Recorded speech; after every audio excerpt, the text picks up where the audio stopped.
주니어 외과별자인데 회사가 요거는 기준이 너무 높은데 다른 사람에 비해서 너무 못해서 힘들어요. 나름 열심히 노력하고 있다고 생각하는데 아직도 1인분 못하고 있다는 것에 대한 푸시를 많이 해서 계속해서 주눅이 들어요.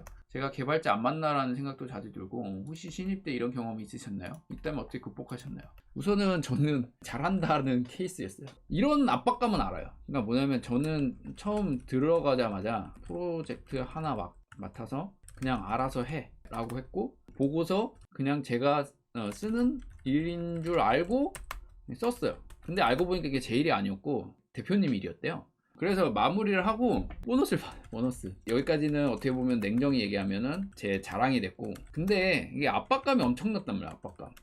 뭐냐면 그냥 프로젝트를 딱 줬는데 이걸 어떻게 해. 그냥 C 언어밖에 몰라.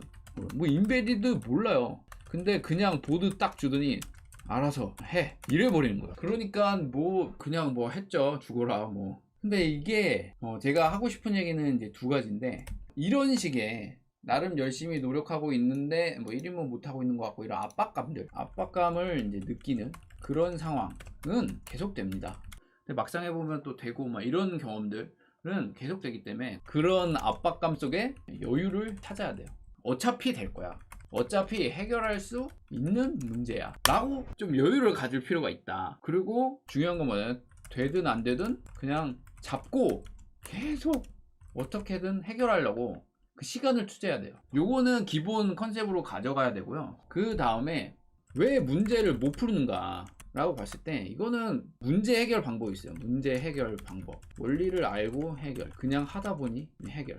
이게 있어요. 근데 그냥 하다 보니 해결이 많이 쌓이면 멘붕의 길로 가게 되는 거예요. 이 코드도 넣어보고 저 코드도 넣어보고 그냥 막 마음이 급하니까 이거 막 하다 보니까 어쨌든 됐어. 왜 됐는지는 잘 모르겠고 원리도 모르겠지만 어쨌든 되었더라 라는 식으로 해결하는 방법이 있어요. 실제로 실무하다 보면 저도 그런 적이 있습니다. 근데 이게 많고 이렇게 되다 보면 그 막막함 알죠. 계속 이렇게 해결하면요 어떻게 되냐면 이제 개발자로서 자신감 이제 상실. 왜냐면 새로운 문제를 만날 때마다 무서워요. 무서움, 두렵고 어떻게 이번엔 또 어떻게 해야 되지? 고통의 연속이에요. 그러니까 뭔 말이냐면 수학 기호 해석도 못하는데 수학 기호를 가지고 어려운 문제를 이제 푸는 거예요.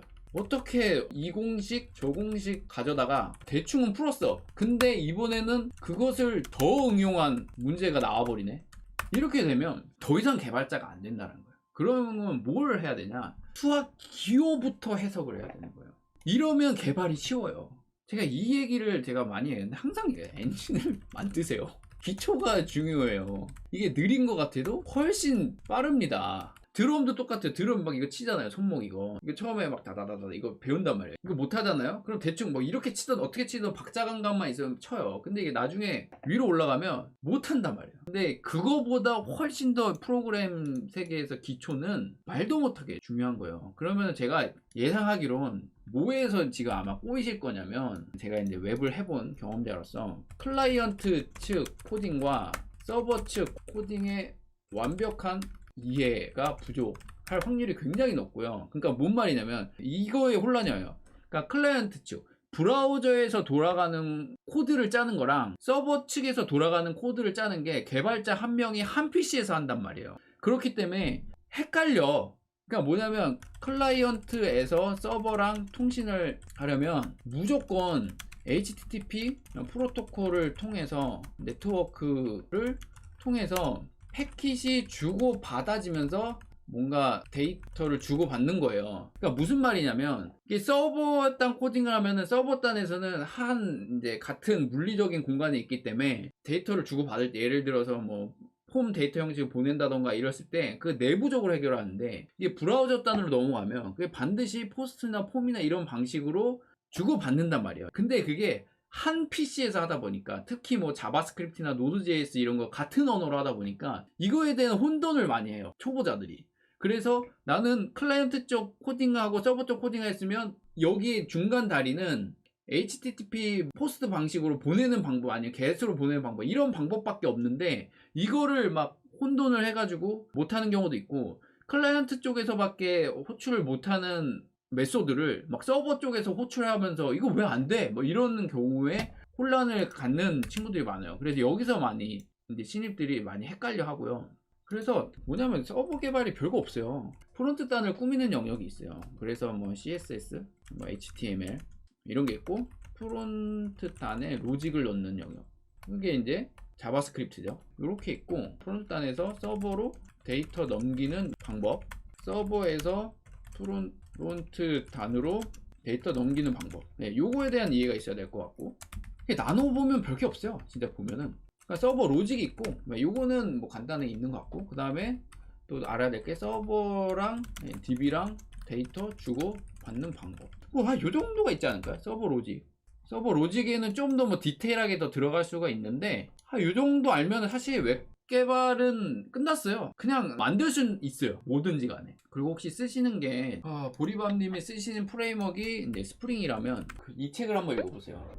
죄송해요. 밥 아저씨 느낌이군요. 근데 이 얘기를 하고 싶어요. 밥 아저씨가 왜 쉬웠을까? 왜 참 쉽죠? 했을까?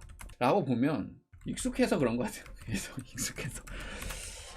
죄송합니다. 그러고 보면 어려울 수도 있겠구나. 제가 보기에는 쉽다라고 이제 얘기를 하지만, 스프링이라면, 아무튼 스프링이라는 거는 이 책을 한번 읽어보세요. 그 스프링 입문을 위한 자바 객체 지향의 원리와 이해, 요거를 좀 추천은 드려요. 만약에 자바 쪽 계열이시면 쌓으시고, 그러니까 이거는 어떤 실무적인 내용보다 스프링 자체에 대한 이해예요. 스프링 프레임워크라는 게 뭔가라는 거에 대한 전반적인 이해이기 때문에 디자인 패턴이 뭐고 이런 거에서 좀 추천드리고, 저도 도움을 좀 받았었어요. 근데 이거 되게 꼼꼼히 읽었거든요, 제가. 근데 또 까먹은 상태.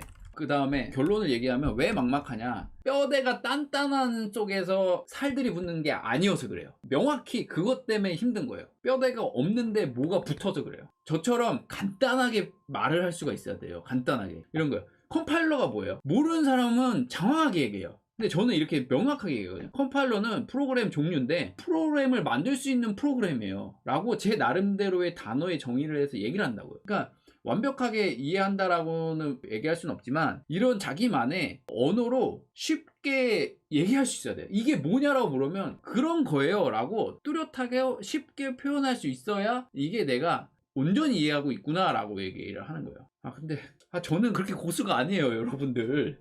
저는 그렇게 고수가 아니고 진짜 부족합니다. 진짜로. 이게 겸손이 아니라 정말 모르는 게 많아요. 이게 방송에 아는 것만 얘기해서 그래요. 모르는 거 대빵 많아요. 아무튼 그렇다라는 걸 좀 얘기하고 싶고, 그 다음에 요거에 대한 마음의 자세에 대해서 이제 얘기를 할게요. 마음에 대한 자세. 열심히 노력하고 있다고 생각하는데 아직도 1인분을 못하고 있다는 것에 대한 푸시를 많이 계속해서 주눅이 들어요 라고 얘기를 하는데, 제가 얘기한 부분, 어떤 기초 부분에서 풀리면 해결이 될 거예요. 우선은 근본적인 문제는 해결이 될 거고, 이 사람들이 이럴 수밖에 없는 거예요. 이거는 입장을 이해하셔야 되는데, 빨리 보리밤님이 역량을 끌어올려셔야 되는데, 이럴 수밖에 없는 게, 보리밤님이 1인분을 이제 못하면 동료가 이제 힘든 거예요. 그리고 답답해.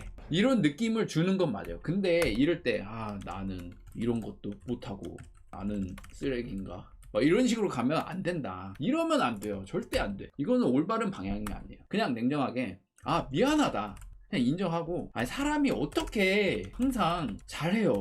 사람이 도움 받을 때도 있는 거예요. 이거는 맞아요. 저도 어릴 때 도움 많이 받았고, 저 도와주시는 분 많았어요. 도움 받을 때도 있는 거고, 다만 그 도움을 받았으면 그거를 토대로 감사하고 그걸 토대로 성장을 하면 되는 거예요. 근데 이걸 내가 뭐 1인분도 못하고 있는 것 같아서 막 주눅이 들고 막 이렇게 하면 안 된 거야. 그럴 때일수록 당당하고, 우재님이 내가 기초가 없어서 그랬다고 했으니까 더 기초를 쌓아보고 열심히 해보자 라는 마음을 가지고 더 열심히 하는 자세로 가야지, 이걸 절대로 주눅이 들거나 그러면 안 되는 거예요. 그렇게 만약에 좀 이제 버티고 내가 어떤 일을 하게 되면은 당연히 주변의 시선도 바뀌고요. 언제 그랬냐는 듯이 호호 잘 지내게 되니까 그냥 미안한 마음은 가질 수 있죠. 피해를 주는 것 같으니까. 그게 객관적으로 봤을 때 그럴 수 있어요. 진짜로 그 회사에 피해를 주고 있을 수도 있어요. 근데 제가 얘기하잖아요. 어떻게 사람이 항상 잘하냐라는 거예요. 그런 순간도 있는 거예요. 그런 순간도 있는 거니까 거기서 안주하지 마시고 좀 더 이렇게 해가지고 끌어올리면 되니까, 너무 그런 거에 대해서 주눅들지 마시라. 다만 오재희님이 주눅들지 말라고 했으니까 그냥 버텨야지 이런 마인드보다, 그래 내가 어느 정도 뭐 피해를 줄 수도 있고 그런 상황이라 하니까, 그래 나도 돈 받는 사람인데 피해를 줄 수는 없지, 더 열심히 해서 해가지고 해야지, 이런 방향으로 가시는 게 제 개인적인 생각입니다. 네.